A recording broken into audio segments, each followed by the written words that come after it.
What is up, guys? Welcome back to the Savage Performance YouTube channel. So today I thought I would do a quick video on an issue that I ran into on this F10 BMW. I think it's 325.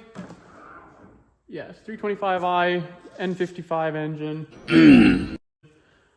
This car came in with a crank no start. I towed in, and so I dove into a little bit, kind of ran over the wiring.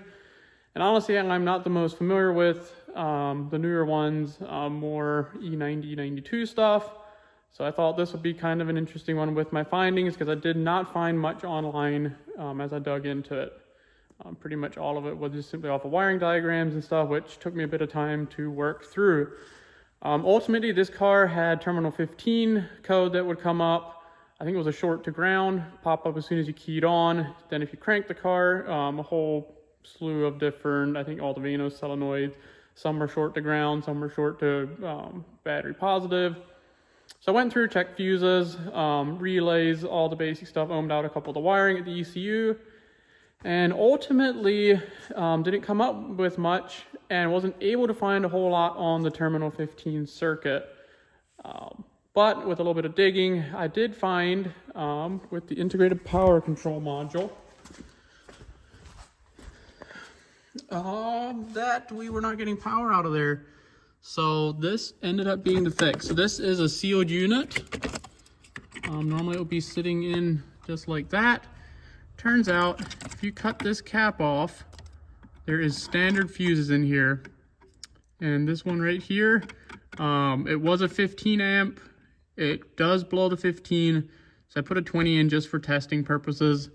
I'm assuming this module has a little bit of a draw, because these wires right here run directly through here, all the way across, and right into the DME. If I can get down in here, right to the DME right there. So there's not a whole lot of chances of this wiring harness getting damaged. I'm going to ohm out all the wires and just make sure that we do not have a partial short.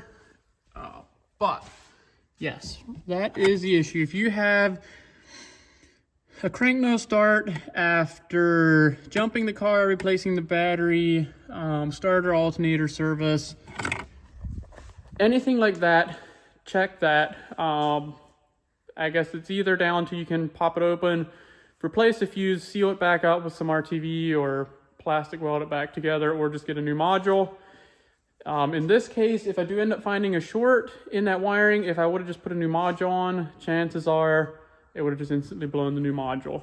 So I would highly recommend, at minimum, while testing, cut yours open, replace the fuse, find the root cause of the issue, fix it, and then put a new module on if you're not comfortable with resealing this one back up. But that's a little tech tip for me today. Hopefully this saves you guys some trouble, because like I said, took me a little bit of digging to get in here, since I am not just huge on these BMWs. Don't get them in as much as some of my Volkswagen Audi stuff, which I'm way more comfortable at. But we did work through the diagrams and ended up here. Next time, this is where I'm going to start, obviously, because there was actually not a whole lot of info as to where this one actually was located. It took me a little bit of digging around to find it. So enough of my ranting. Hopefully that saves you some trouble. I'll probably drop a screenshot of the codes this car was throwing.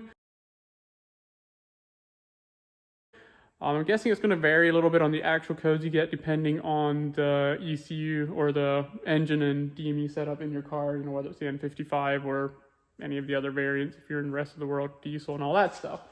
But anyway, that is it for today. Hope you have a great day, and hope you can find this useful if you own one of these BMWs.